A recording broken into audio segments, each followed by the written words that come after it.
నమస్తే, నేను మీ చారి అక్షర మీడియాకి స్వాగతం. రాయలసీమ ముఖద్వారం, ఆంధ్ర రాష్ట్ర తొలి రాజధాని కర్నూలు. ఈ నల్లమల ఫారెస్ట్లో చుట్టూ ఫారెస్ట్ ఉంటుంది. ఈ నల్లమల ఫారెస్ట్లో, కర్నూలు పరిధిలోని ఫారెస్ట్లో ఎన్నో శివాలయాలు. అక్కడ మహానంది తీసుకున్న, ఇక్కడ కాలుబుగ్గ,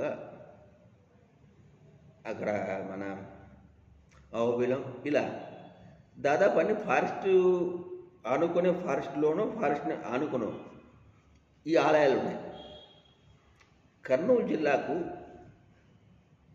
తెలుసు కదా, శ్రీశైల శిఖరం దృష్ట్యా పునర్జన్మ నలభ్యతే అంటాం. అంతటి దట్టమైన ఫారెస్ట్. ఆ దట్టమైన ఫారెస్ట్లో శ్రీశైల శిఖరాన్ని చూడటం అనేది ఆ రోజుల్లో గగనం. ఆ శిఖరాన్ని చూసి వస్తే ఈ లోపల ఏ జంతువులు కురమగాలు మింగిస్తే అనేది ఈ సామెత పుట్టింది. అంతేకాకుండా అహోబిలం ఉంది, యాగంటి ఉంది. యాగంటి బసవన రంకేస్తాడు కలియుగాంతాన అని బ్రహ్మం గారు చెప్పాడు. అంటే కలియుగాంతానికి సంబంధించిన సిగ్నల్ కూడా మన కర్నూలు జిల్లాలో దొరుకుతుంది. అలాంటి కర్నూలు జిల్లాలో ఎన్నెన్నో శివాలయాలు మనకు కనిపిస్తాయి. ఇది ముఖ్యంగా నల్లమల ఫారెస్ట్లో. ఒక్కో దానికి ఒక్కో చరిత్ర. వింతేంటంటే నల్లమల ఫారెస్ట్లో పోవటానికి కూడా అనుమతి లభించదు, అధికార అనుమతి ఇవ్వాలి. అంతటి ఫారెస్ట్లో కూడా ఆలయాలు ఉన్నాయి, శివాలయాలు. ఇంకొక విశేషం ఏమంటే, ప్రతి శివాలయం ముందు ఖచ్చితంగా కోనేరులు ఉన్నాయి. ఖచ్చితంగా శివుని విగ్రహం కింది నుంచో ఎక్కడి నుంచో వచ్చి అందులో నీళ్లు వస్తుంటాయి. ఎప్పుడు ఎండిపోయి ఏది ఈ కోనేరులు ప్రతి శివాలయానికి. అంతటి ప్రాశస్త్యం ఉన్న కర్నూలు జిల్లా, అంటే శివాలయాలతో కూడిన కర్నూలు జిల్లాలో దాదాపు ఎవరు పెద్దగా పట్టించుకొని ఇటీవల మాత్రం కొద్దిగా ప్రాచుర్యంలోకి వచ్చిన ఒక శివాలయం ఉంది. అదే రుద్రకోటీశ్వరాలయం. రుద్రకోటి అనే గ్రామానికి 15 కిలోమీటర్ల నల్లమల ఫారెస్ట్తో ప్రయాణం చేస్తే అక్కడ ఉంటుంది ఈ శివాలయం. వాస్తవానికి అక్కడ పోవటం సాహసించరు. మనకు దారిలో ఇప్పుడు మాత్రం బాటలు ఏర్పడ్డాయి. ఇప్పుడు కొద్దిగా, అది కూడా మన మట్టి రోడ్డే, అడవిలో వీళ్ళు పోతే జీబులు, ఫారెస్ట్ అధికారుల జీబులు పోతే అలాంటి బాటలే తప్ప ప్రత్యేకంగా రోడ్డు అంటే ఏమీ లేదు. ఎందుకంటే అది రిజర్వ్ ఫారెస్ట్. ఈ రుద్రకోటేశ్వర ఆలయం అనేది ఆత్మకూరు నుంచి నంద్యాలకు పోతుంటే మార్గ మధ్యంలో నల్ల కాల్వాని విలేజ్ దాటగానే ఆ కనాలకాల దగ్గర లెఫ్ట్ సైడ్న పెద్ద ఆర్చ్ ఉంటుంది. ఆర్చ్ కిందంగా వెళ్తే ఈ రుద్రకోటికి వెళ్ళచ్చు. ఈ శివాలయం చుట్టూ నల్లమల ఫారెస్ట్ సెంటర్లో ఉంటుంది. శివుని పానవట్ర ఉంటుంది కదా, అలాగ చుట్టూ రౌండ్, దానికి మనకు ఉంటుంది నీళ్ళు పోవడానికి పానవట్రానికి. అలా ఈ బాటేమో ఈ పానవట్రానికి ఉండే దారి లెక్క, గాడి లెక్క. ఆ చుట్టూ ఉన్న ప్లేస్ మొత్తం మన పానవట్ర లెక్క కనిపిస్తుంది మనకు. ఇంకా చుట్టూ మొత్తం పెద్ద పెద్ద చెట్లు, పచ్చని ప్రకృతి. ఇక్కడ వెలిసిన శివుడు జ్యోతిర్లింగ స్వరూపుడు, జ్యోతి స్వరూపుడు. ఈయన జ్వాలాముఖి, మన జ్యోతి లెక్క దర్శనమిస్తాడు. కానీ అందరికీ కాదండి, నిజమైన భక్తులకు. అంటే ఇప్పుడు కొద్దిగా ఇక్కడ ఒక సత్రం, అన్నదాన సత్రం ఒకటి, కాస్త భక్తులు కూర్చోవాలి బెంచీలు అన్నీ రంగులు వేసి కొద్దిగా డెవలప్ అయింది. కానీ ఇంతకుముందు ఈ శివాలయం పోవాలి, స్వామి దర్శనం చేసుకోవాలంటే, అక్కడ నిద్ర చేయాలంటే కేవలం పౌర్ణమి రోజు మాత్రమే వెళ్ళాలి. ఎందుకంటే వెన్నెల ఉంటుంది, అడవిలో ఎక్కడ లైట్ ఉండవు. అక్కడ ఒక సత్రాన్ని నిర్మించే ప్రయత్నం చేసిన ఒక దాత, దాన్ని అటవీ శాఖ అధికారులు అడ్డుకున్నారు. ఆ అడ్డుకున్న అధికారికి నెల తిరగకముందే ఉద్యోగంలో తీవ్రమైన ఒడిదుడుకులు రావడంతో ఆ స్వామికి దండం పెట్టుకుంటే తొలగిపోయి తర్వాత వాళ్ళు అనుమతి ఇచ్చారు. ప్రస్తుతం నిత్యాన్నదాన సత్రం ఒకటి ఉంది.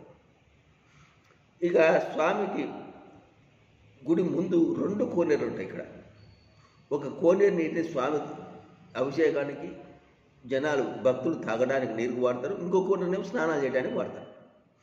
ఈ శివాలయానికి వెనుక పక్కన ఒక మన పెద్ద గట్టు ఉంటుంది. అంటే గట్టు వాళ్ళ ఉంటుంది. ఇది మనం ఆ పాద ప్రాంతంలోనే గుడి ఉంది. అది మొత్తం గట్టు. ఆ గట్టు కొద్దిగా మెట్లెక్కిపోతే అక్కడ ఒక చెట్టు ఉంటుంది, దాన్ని కల్పతరువు అంటారు. అది కల్పతరు చెట్టట. అక్కడికి వచ్చి ఋషులు దేవ ఋషులు ధ్యానం చేసుకునేదట, స్వామిని దర్శించుకునేదట. అంతటి వాళ్ళకు జ్యోతి రూపంలో ఈ స్వామివారి దర్శనం ఇచ్చేవారట. అది రాత్రి వేళ. ఆ కల్పతరుకు ఇప్పటికి కూడా భక్తులు ఏదైనా ముడుపులు కడితే కోరికలు తీర్తేన ఒక ప్రతీతి కూడా అక్కడ ఉంది.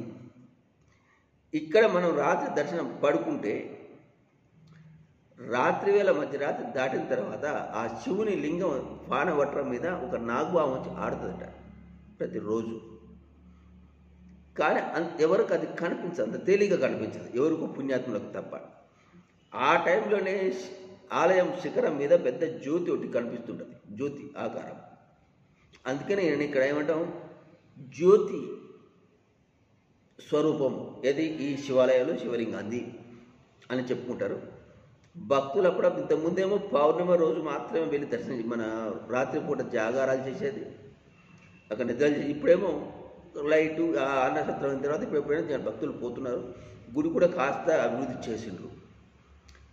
ఈ గుడికి పక్కన మనం గుడి మొత్తం బేస్మెంట్ ఉంటుంది కదా, మొత్తం గుడి అంతా అరుగుండ చుట్టూ ఉంటుంది.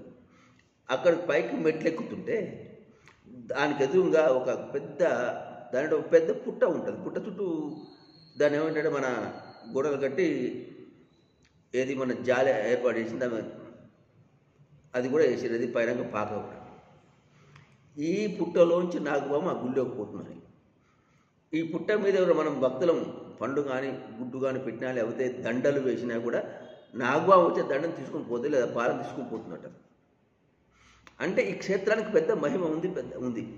ఈ క్షేత్రం ఎప్పుడు వెళ్ళిలోకి వచ్చిందంటే అక్కడ వెలుగోడు ఆ రుద్రకోడు ప్రాంతంలో ఒక అతను విపరీతమైన ఒక రోగం, ఎంత తిరిగినా తగ్గల.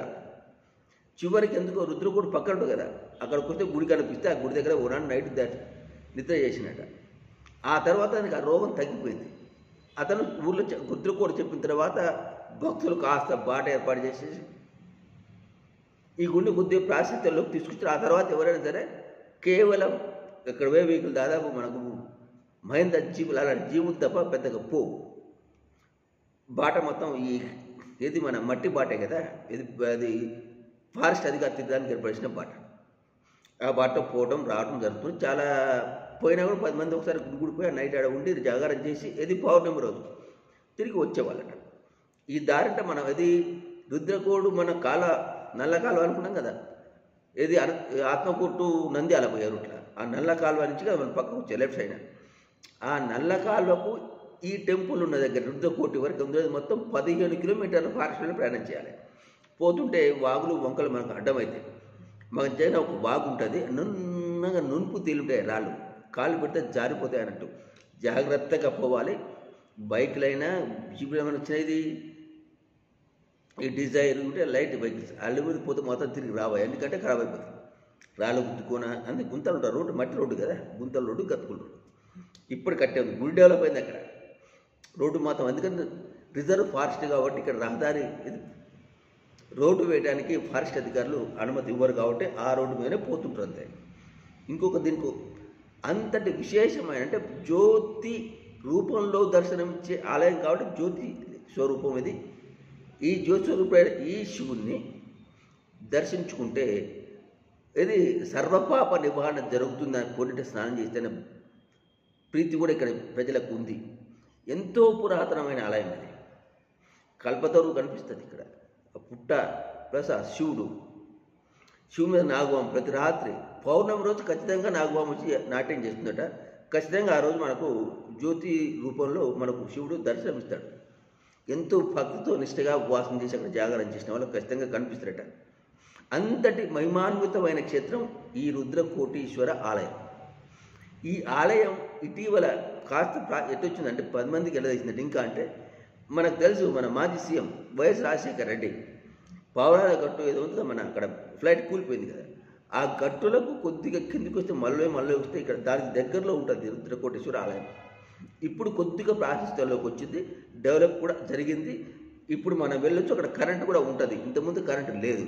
పౌర్ణమి రోజే పోవాలి. అదే రోజు స్వామి మనకు జ్యోతి రూపంలో దర్శనమిస్తుడు అనేది ప్రతి దగ్గర ఉంది. అంటే నల్లమల ఫారెస్ట్ 15 కిలోమీటర్లు పోతే కనిపించే ఈ ఆలయానికి ఎంతో పుణ్యం చేసుకుంటే తప్ప పోము, మరెంతో పుణ్యం చేసుకుంటే తప్ప అది పౌర్ణమి రోజు ఇది జ్యోతి రూపంలో స్వామి దర్శనం ఇవ్వడు అని అక్కడ భక్తులు నమ్ముతారు. చాలా ప్రతి కార్తీక మాసంలో ఇక్కడ పూజలు జరుగుతాయి.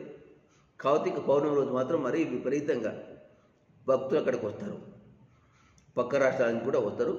ప్రస్తుతం అది ప్రాశస్త్యంలోకి వచ్చింది ఈ రుద్రకోటేశ్వర ఆలయం. కాబట్టి కర్నూలు జిల్లాలో నల్లమల ఫారెస్ట్లో చాలా ఆలయాలు ఉన్నాయి. దాదాపు శివాలయాలే. ప్రతి శివాలయం దగ్గర ముందు ఖచ్చితంగా కోనేరు ఉంటుంది. ఆ కోనేరు నీరు చాలా పవిత్రమైనదిగా అందరూ భావిస్తారు.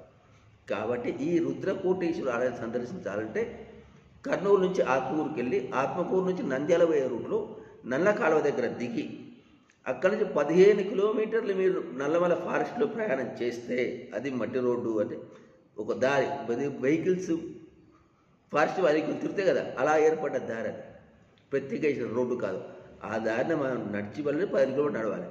లేదంటే జీపులు, హెచ్యువి వాహనాలు అంటే హైట్ ఉంటాయి టైర్లు, అలాంటి వాహనాలు మాత్రమే అక్కడికి పోగలుగుతాయి.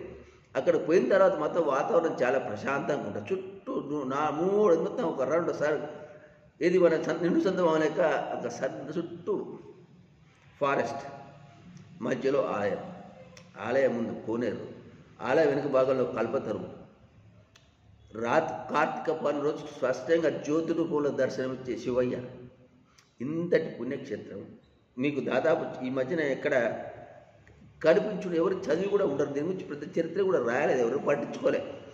కాబట్టి ఏంటంటే ఎన్నో ప్రాశస్త్యమైన ఆలయాలు. ఎందుకంటే కర్నూలు జిల్లాలో ఇది ఒక ఆలయం అయితే మనకు ఇది మహాభారత కాలంలో ధర్మరాజు వేప చెట్టు దిమ్మ చేత ప్రతిష్ఠించిన సంగమేశ్వర ఆలయం. అది ప్రస్తుతం కృష్ణ బ్యాక్ దగ్గర మునిపోయి ఉంది. 6 నెలలకు 3 నెలలకు 9 నెలల తర్వాత మళ్ళీ 3 నెలలు దర్శనమిస్తుంది. అశ్వత్థామ భారత కాలంలో తన పాపాలని నివృత్తి కోసం శివుణ్ణి ప్రతిష్ఠించి పూజ చేసిన ఆలయం ఈ నల్లమల ఫారెస్ట్లోనే ఉంది. ఇలాగా అంటే ఎన్నో, ఒకటి గుండ్ల బ్రహ్మేశ్వర ఆలయం ఉంది ఒకటి ఇక్కడనే అశ్వత్థామ ఏది మన శివుని ప్రతిష్ఠించింది. ఇక్కడ భైరవ కోణాన్ని ఒకటి ఉంది, ఇది కడప జిల్లా పరిధిలోకి వస్తుంది. మొత్తానికి ఫారెస్ట్, నల్లమల ఫారెస్ట్లో ఈ రాయలసీమ పరిధిలో మనకు ఎక్కువగా శివాలయాలు కనిపిస్తాయి. అలాంటి శివాలయాల్లో రుద్రకోటేశ్వర ఆలయం ఒకటి చాలా ప్రాశస్తమైంది, చాలా పవిత్రమైంది. భక్తులు కోరికలు కోరుకొని ఈ ఆలయం దగ్గర వెనుక భాగంలో ఉన్న కల్పతరువుకు ముడుపులు కడితే కోరిన కోరికలు తీరుతాయి. ఇక్కడ ఒక్కసారి నిద్ర చేస్తే చాలు మన దోషాల నివారణ అవుతాయి అని ఆ ఏరియా ప్రజలు నమ్ముతారు. వాళ్ళకే కాకుండా దీన్ని 10 మందిలోకి తీసుకెళ్ళి చేయగలిగితే, కాకపోతే ఏంటంటే అది నల్లమల ఫారెస్ట్, సెక్యూర్గా పోవాలి, 10 మంది కలిసి పోవాలి. ఇప్పుడు లైట్ లాంటివి అక్కడ సత్తా లాంటివి ఉన్నాయి, కానీ ఇంతకుముందు అది కూడా లేకుండే.